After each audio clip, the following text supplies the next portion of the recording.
What's up YouTube, this is Carlos from Team Exiled, here today with the deck profile. And this is the deck that I'm going to be taking to YCS Austin this weekend, coming up in pretty much in 5 days I believe. And I feel like this deck has a really good chance right now. A lot of people feel like this deck is dead, a lot of people feel like this deck just can't compete. And I completely disagree. And the deck that I am taking is my favorite deck of all time. And I've been working on this deck a lot, just hours upon hours of playtesting and just looking at my deck, thinking about how can I survive the Merle matchup, how can I win the Fire Fist matchup, how can I just adjust the deck to do what I want it to do. So getting into the profile, it is Elemental Heroes. To start off, we got your 1 Stratos, main card of the deck. Then you got your 3 Aliases. These are all the heroes that I'm playing. These are all the heroes that you really need. Unless you're playing the other variant, which is Bowman. Or, any other hero decks. But this is what I prefer, and this is what I'm going to be going with. I do, however, feel like adding in a Bubble Man from time to time, because I do want to go Absolute Zero. But there's other ways to go into them. And now to go on, you got 2 Thunder Kings. Very good stun card. Too bad you can only play it at 2, otherwise I'll be playing 3. You got your Crusader of Endymion, Light Target, Gemini Target. You can re-normal summon them to go up to 2,500, and it combos well with some cards in my extra deck. Then you got 2 of my techs, 2 Fossil Dynas. This is really good. This and this is almost an auto win against Mermils because they can't reveal for the Abyssius Megalo, they can't Spear, they can't Lindy, they can't search for Undyne, they can't pitch for Undyne because they're unable to add a Genix controller. They can't Pike, they can't really do anything. So if I set a Deep Prison, or even if their only real out is Darkhold, and if I can follow up that with the Deep Prison Starlight Road, there is no way for them to come back from it. So this also helps in a Samurai matchup, and it's just very good right now. So, 2 Fossil Dyna. Then you got 1 Gorz. Very good card.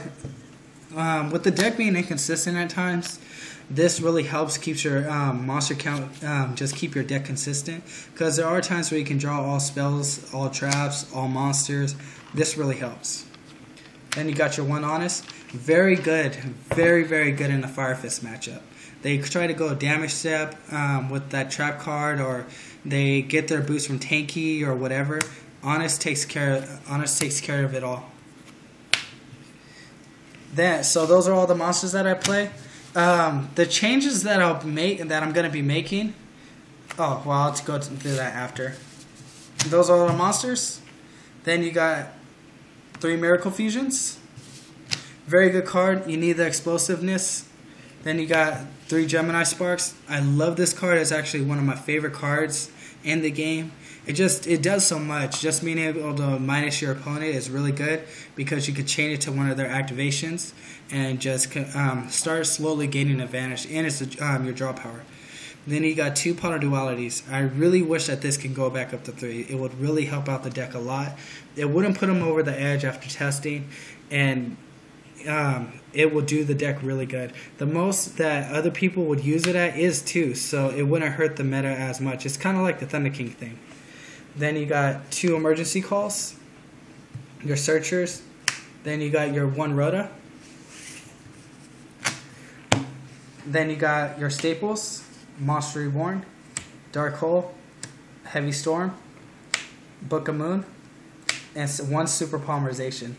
I'm not maining MSTs. I don't feel like it's completely necessary in this type of deck at this moment. There's not really any complete back row heavy decks besides Macro Rabbit and Fire Fist, and you can pretty much handle that matchup. I've never lost a Fire Fist matchup with this deck. I've never lost. I hardly ever lose in a Rabbit matchup because I have such a really good matchup with those decks.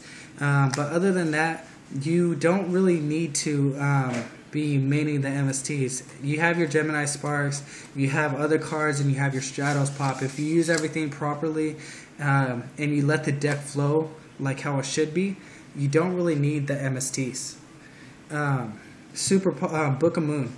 I feel like it's a very good card. I love that it's chainable. A lot of people forgot about this card and are only using a rabbit because of Guaiba, but I feel like it's very necessary right now. It will help out in a lot of situations, and it can save you. Super Poly.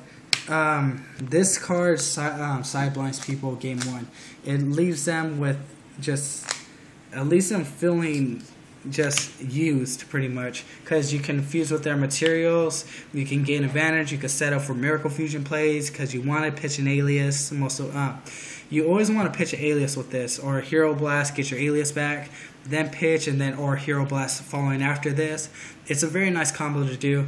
You want to make sure you pitch a hero or an E-Call if it's dead, or a Rota, or a monster in general. So you want to pitch those so you can Miracle Fusion. So Super Poly. Very good right now. Only one though. Then you got your 1 warning. You got your double torrentials. You got your 2 bottomlesses. 2 Mirror Force. I really like this against the Murmo matchup. If they don't pop it with the Marksman, every Murmo player pretty much loves to go off. There's hardly any Murmo players out there that I've seen on YouTube that I played against and that I've gone to like big locals.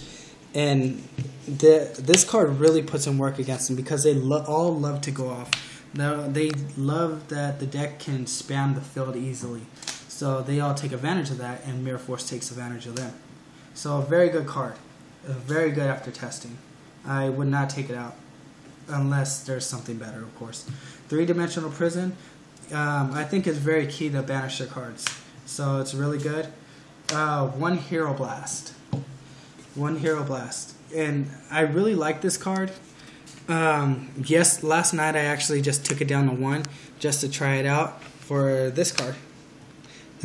Also, by the way, the Hero Blast helps keep the Super Poly consistent. I was playing 2 to help my Super Poly, to not neg myself too much and just to try to gain some type of advantage. So you want to think of the ratios with it. You want to abuse Super Poly in the right way by Miracle Fusion for the Shiny, so that we could get your materials back so you don't minus yourself too hard. And you want to abuse Hero Blast as much as possible, so that way Super Poly doesn't affect you as much. 1 Compulsive Evacuate Device. I'm trying this out again. It's not very good against a Murmo matchup, and it's not very good against a Fire Fist matchup, because you want to get rid of their monsters. You bounce a Megalo back to their hand, and they plus off of it because they get to reveal and do everything all over again and add another spear. But I'm trying this out, trying to use it as best as possible. I don't think it's as good as it used to be back when windups were really hot, but it's still a good card, and I'm gonna test it out again. Then 1 Starlight Road to protect all your cards.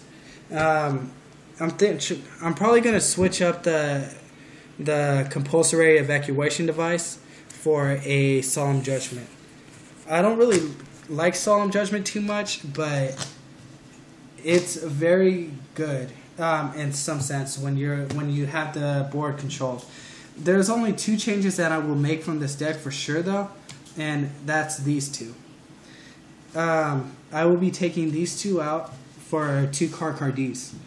The Carcardees really help the speed of the deck, and it helps you to be able to compete and speed up the deck as much as possible. So 2 Carcardees just is going to be going into the main if I can get them in time for the YCS.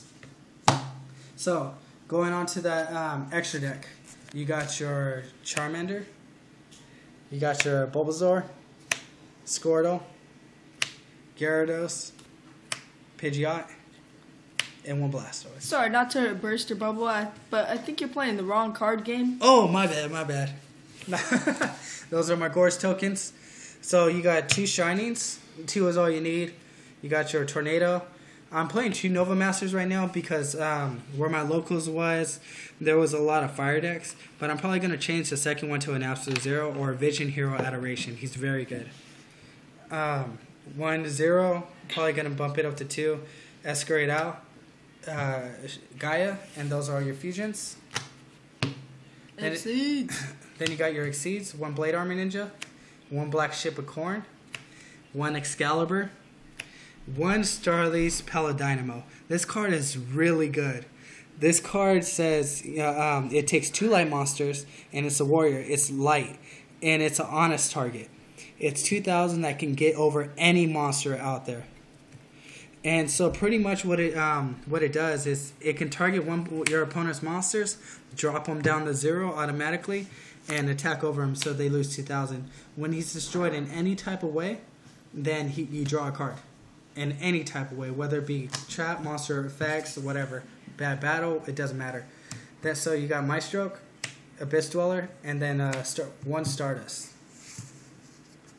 So, then on to the side deck. This side deck is very key, and it's one of the reasons why this deck is so successful. You got 2 Kaiku, the Ghost Destroyers. With the rise of Fire Fist and Water, I believe Chaos Dragons are getting better.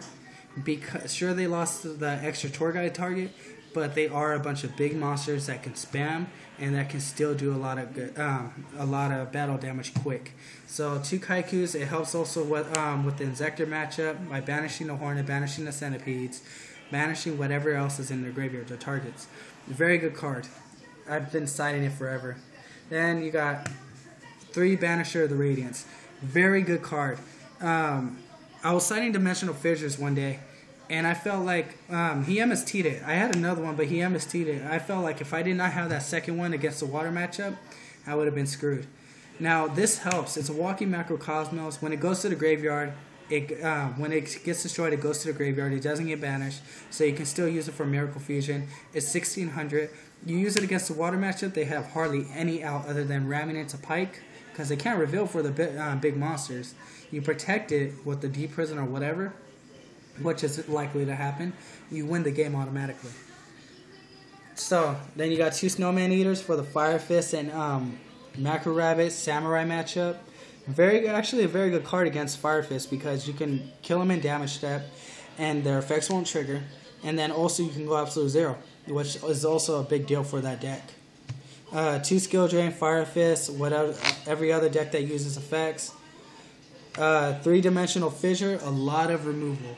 This is what you need for the Water matchup because you lose to Marksman and Molan Glacia. You want to get rid of all that stuff as soon as possible.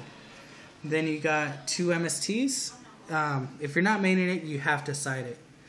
You know, it's still a good card. Then your final Super Poly. Super Poly, it's for the hero matchup and just whatever else you feel like is necessary. Normally, when I side into Dimensional Fissures and stuff, I side into extra Super Poly. The reason being is because it's a cost to discard 1 card. That's all you have to fulfill to use Super Poly. Everything else is the effect of the card. So by rules, you can still Super Poly under Macro. You can still Super Poly under Dimensional Fissure. And if you're ever afraid of warning, you can set your hero. That's Super Poly. Or you can use, if you're in a hero matchup, of course, Super Poly both of their monsters. So, that's the deck that I'm taking. It's a very good deck. If you don't believe me, you can try it out yourself. I worked extremely hard to make it as consistent as possible and to be YCS ready. The 2 cards that I was going to change for 2 cardies were the Crusader of Endymion and the Compulsory Evacuation Device. Solely because I feel like Cardi is a very good card for this deck. You need the speed. You lost some of it with Pot of Duality and other decks getting faster. So it's a very necessary card right now. Plus it helps you to go into Gaia, which is always a very good thing. Versatility is always nice, and that's what I feel like makes this deck strive. And so yeah, thank you for watching, and let me know what you think down below. We'd love to just answer your questions or do whatever we can to help you learn or help you to grow as a player. So comment, like, subscribe, and thank you for watching.